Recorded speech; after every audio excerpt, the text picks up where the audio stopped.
And hi again, everyone. Welcome to another edition of Donovan and Dino, along with the voice of the Browns, Jimmy Donovan. I'm Dave DiNatale. The Browns are 5-2 after their miraculous victory over the Bengals on Sunday, 37-34. We will talk about the Bengals win in a second and everything Jimmy observed in the victory. But breaking news, Jimmy, from today is the news, of course, about Odell Beckham Jr. out for the rest of the year with that torn ACL. And obviously, unfortunate on so many levels because he is such a dynamic player. I think Kevin Stefanski said he brings juice that can't be replaced today. But where do the Browns go from here as far as that's concerned? Well, it's a big loss. There's no doubt about it. And he went down yesterday in an effort to try and make a tackle after the ball that was intended for him was intercepted by Darius Phillips. I think, Dino, what you see is what you get, and what you saw yesterday is probably what you're going to get. Now, you're going to get better defenses playing against them, but I'm talking about the structure of the offense and certainly the passing game. I think everyone's going to have to get involved, and I think it's probably going to look a lot like it did in Baker Mayfield's rookie year, pre-OBJ coming to the Browns. So I think yesterday when you see Harrison Bryant getting involved, David Njoku getting involved, Donovan Peoples-Jones really getting involved, and Hollywood Higgins going over 100 yards in reception yardage yesterday, truly getting involved, and Landry doing what Landry does, although he's far below 100% physically. I think that's where they're at, and then you can add Austin Hooper into the fray too. So I think the one thing you'll see is that the ball will probably go to a lot of people and in a lot of different directions. And I know to some people, they say, well, that looked better than how the Browns looked with OBJ. But I think you have to pump the brakes on all of that. OBJ is a very special talent. And whether or not the Browns ever could figure out the right way to get him the ball, or if Baker Mayfield at times felt pressured to get him the ball and other people became lost in the Browns offense, that was a work in progress. Some days it looked better than it did in other games. But I think really what you saw for the bulk of the game yesterday, once they got going after the 0-5 start for Mayfield, I think that's what they would like to see. They'll get Kaderil Hodge back. I believe he's going to be back this week against the Raiders. And then the real big thing, Dino, is that at some point, probably right after the bye, they'll get Nick Chubb back, and then that would complete the offense. And I think things would become easier naturally in the running game and more productive in the running game, and probably even easier in the passing game when the Browns have their running game with the lead guy, Nick Chubb, and then Kareem Hunt doing what Kareem Hunt does so well. That's the way I would envision it would go. Yeah, when I saw Donovan Peoples-Jones make a couple of those critical catches, even before the touchdown, I was thinking, boy, it almost reminded me of Rashad Perriman a little bit from 2 years ago. Just a guy that can come through that you're not expecting. You know, he's not Jarvis Landry, and certainly not Beckham, but a guy that seems to have a little bit of comfort with Baker, and a guy that, has the ability to make plays. Yeah, I mean, he really does. And he certainly has had an interesting career here in that, he's been in favor, and then he's dropped out of favor. And then he was kind of in a gray area with this new coaching staff, but they admired his work ethic. And so you always wondered, was he giving it his all? Is that one of the reasons why he's a coach's decision not to be on the active roster on game day? But then he started to appear a little bit more, I think more so when Kaderil Hodge went down with the injury, and he just produces. And I think he had a great game yesterday. And I think he had a very good game in the Indianapolis game too, when he played very well against the Colts. So I think that, he's a guy that really has waited his turn. He's lost his turn a couple of times, but he's gotten it back. And I think that, I have to give this guy, Chad O'Shea, a lot of credit, the Browns receivers coach who was with New England and then went to Miami and was released as the offensive coordinator on Brian Flores' staff down in Miami. But he's been doing a great job with these receivers because, say what you want, but when any of them come in, there really isn't a great drop-off. They know where to line up, they know what to do, and they catch the ball. We are not talking about a group of receivers And no matter what game you're talking about this year, where we say, boy, there were a lot of drops in that game. I mean, really, there are no drops. I mean, they're doing a great job. He's doing a terrific job with them. So he's done a great job with people like Kaderil Hodge, Higgins now, Donovan Peoples-Jones. I think they've done a great job with them. Landry and Beckham, they are their own people. I mean, they really are. They are self-made and well-made and certainly all-pro type players. The other guys are development guys, and they're doing a real good job. As you looked at Baker when starting 0 for 5, and understanding, of course, the Browns are playing against a Bengal defense is great. But in your mind, what changed? What was the biggest factor for him going from 0 for 5 and looking just miserable to essentially pitching a perfect game with the exception of the spike in the fourth quarter? What was the differing factor for you with Baker? Well, once he got it going, and the first one when he did get it going, so the first one in that consecutive streak was a bootleg rollout, and he got himself set. They had a little bit of a chase on from a defensive end who chased him up the field, but he had plenty of time and he had a lot of space, and he got himself set, and he delivered the ball to Landry, and it went for, I think, about 27 or 28 yards. And from that point on, I think he got in rhythm. I really do. There's a rhythm to him. You can see it in his body language and in his steps. He'll get into a rhythm. And sometimes he kind of overdoes it, where he's so into rhythm that he's kind of dramatic with it, and he flings his hips and he'll drop the ball down and then he'll reload it because he knows he sees it and he has it. But I think that he was totally out of rhythm early in the game. He was short on the ball to Odell Beckham Jr. Now, I was a little bit worried because apparently he had told Spiro Ditas, the CBS announcer, in their pregame meeting that he was in such pain that he was having a difficult time following through with his throws because he just couldn't cut it loose. And that was in my mind, especially on the first throw that was intercepted, that the ball was short and it was intercepted. And I'm saying to myself, he can't get it there. And then the other balls were he was just way out of whack. I mean, he was throwing the ball over everybody's head. But I think once he got in rhythm, and I go back to that one throw, if you go back to the second game of the season against Cincinnati too, it was a bootleg rollout where he got himself set and he hit OBJ on a 43-yard touchdown pass. I think this was the same play, except it was to Landry and obviously shorter, 28 yards.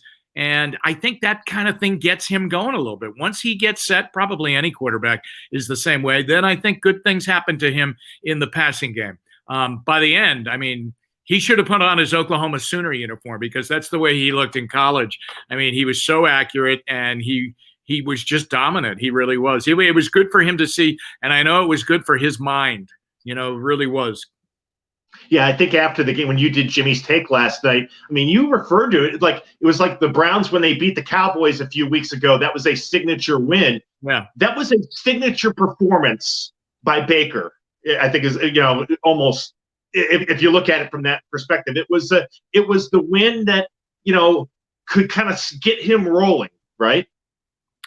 Yeah, I think that what happens is, and this is for any quarterback, I think there's a point in a quarterback's career, and you never know when it's going to happen, but it has to happen for them to become a great quarterback because it's the other 10 guys that are with them out on the field, and then it's the other 40 or so guys over on the sideline.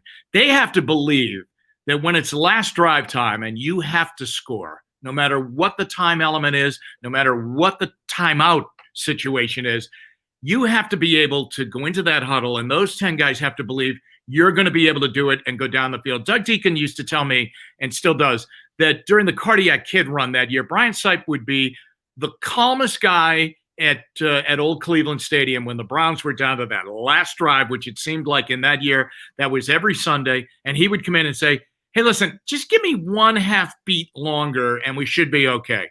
And, then they went on and they did their thing that year. Now, Mayfield really hasn't done that. A little bit last year against Buffalo on a last drive that they ended up winning that game. But other than that, there have been other circumstances where he's had a last drive. The game was going to be decided by a score, and he hasn't been able to deliver. He hasn't been able to get in Denver last year, just a number of games where it just hasn't happened. And it finally happened yesterday. 1:06 to go in the game. You're starting on the 25-yard line. You at least need a field goal, and you have no timeouts left. And he did it. And I have to tell you, in a lot of cases, that's when a quarterback arrives, and let's hope that is the situation with him now going forward.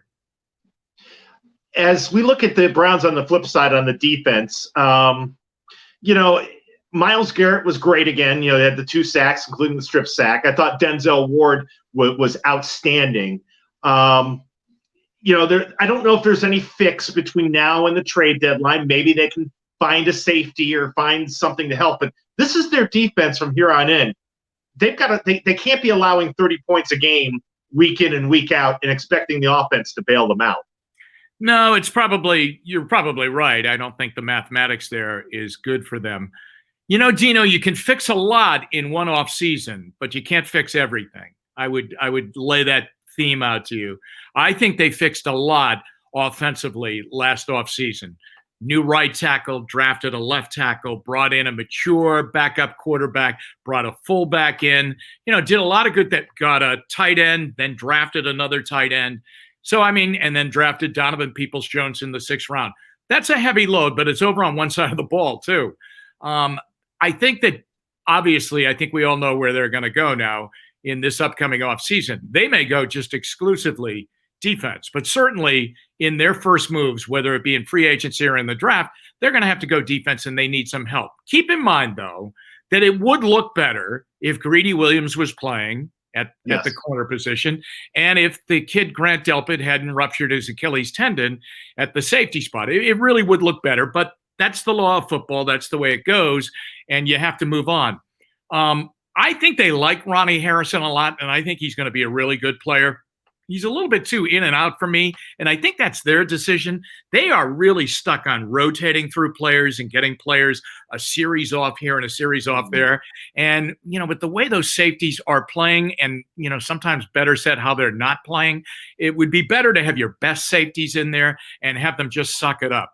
But the other glaring problem is now we know why they were in the hunt for Jadeveon Clowney for so long, really. And I'm surprised maybe they weren't in a little bit more with Ngakoue when he was with Jacksonville. And then, of course, he went to Minnesota for a cup of coffee, and now he's gone to Baltimore. Because I think they realize Olivier Vernon is not giving them what they thought he was going to give them. Or let me better put, what John Dorsey thought he was going to give them, because he made that trade with the Giants.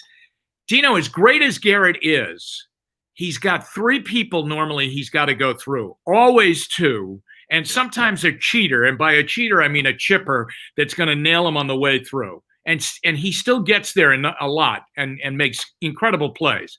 But that means if you do the math, and I'm no math major, but if you do the math, if he's occupying that many people, that means there aren't enough people on the other side to block your remaining guys, which would be Olivier Vernon.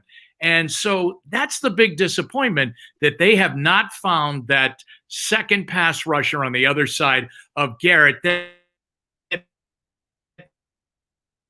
really works with TJ Watt because he's got Bud Dupree over on the other side. And with the Ravens, the same thing. They do it the same way. And the really good teams have that. And the Browns don't have that right now. They really are a one-man pass rush. And think about it. The only other pressure that really came yesterday, it came off the corner on a nickel blitz from Kevin Johnson.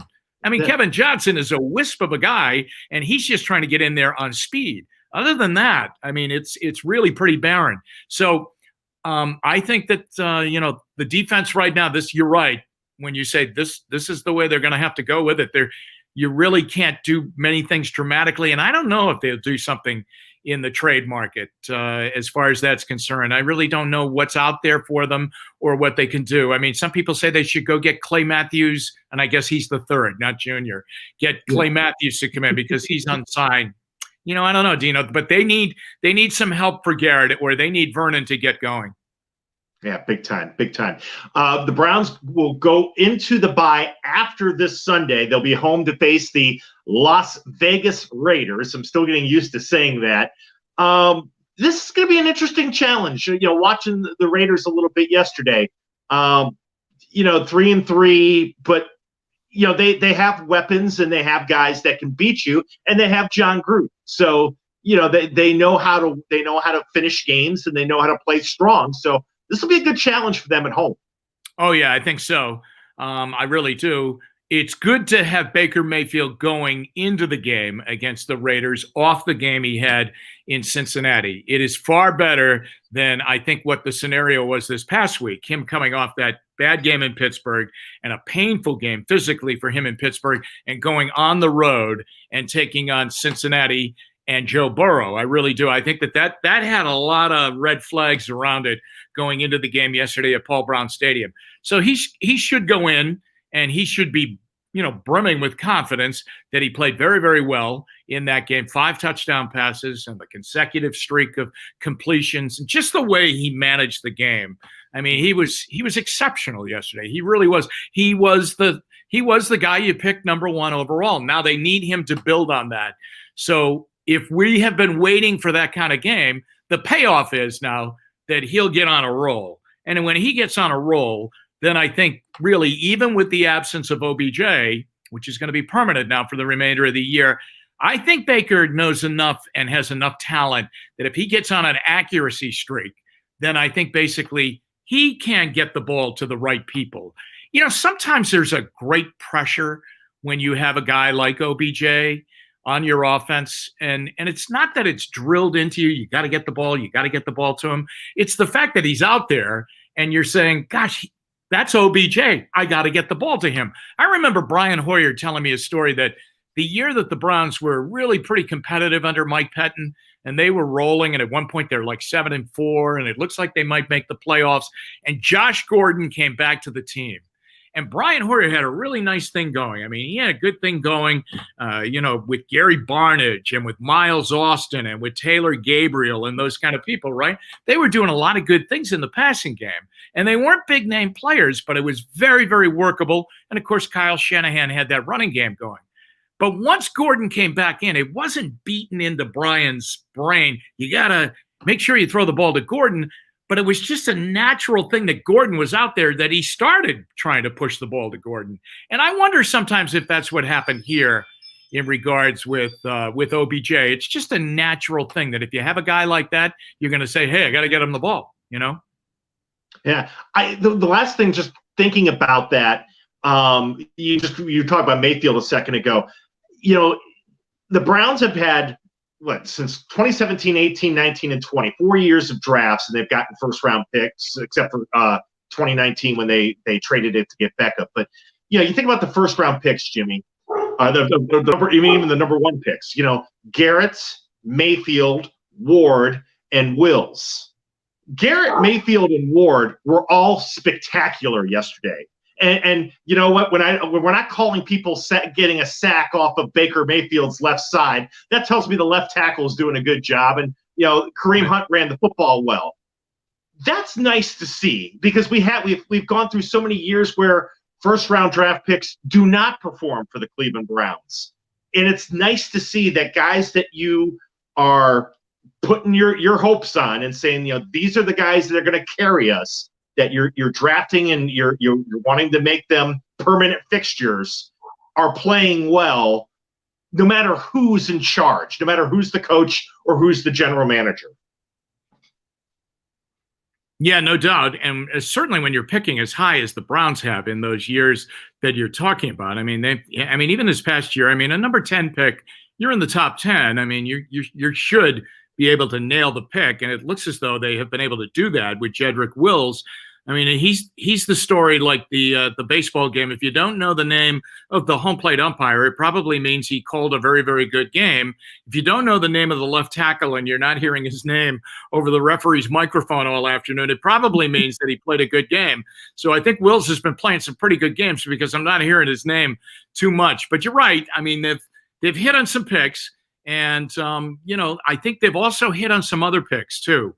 I really do believe that this kid Harrison Bryant that they picked up in the 4th round, this tight end who had 2 touchdown catches yesterday, and imagine now they lose Austin Hooper on Friday to an appendectomy, and this guy gets an advanced role, a heightened role coming into the game, and nothing phases him. And that's coming out of Florida Atlantic too. He didn't come out of Alabama or out of Ohio State or Notre Dame, where a lot of great tight ends come out. He came out of Florida Atlantic with Lane Kiffin, and he is playing at a very, very high level right now. That is well done when you come out of that 4th round and you end up with a player who immediately goes on the field and does a great job at a very, very important position. So far, you're right. The draft has helped them a great deal. And in the past, the draft hurt them a great deal. It did. And it really broke your heart to see the wasted picks and the missed picks and the trading of picks, trying to accumulate a lot of picks. All of that was very difficult.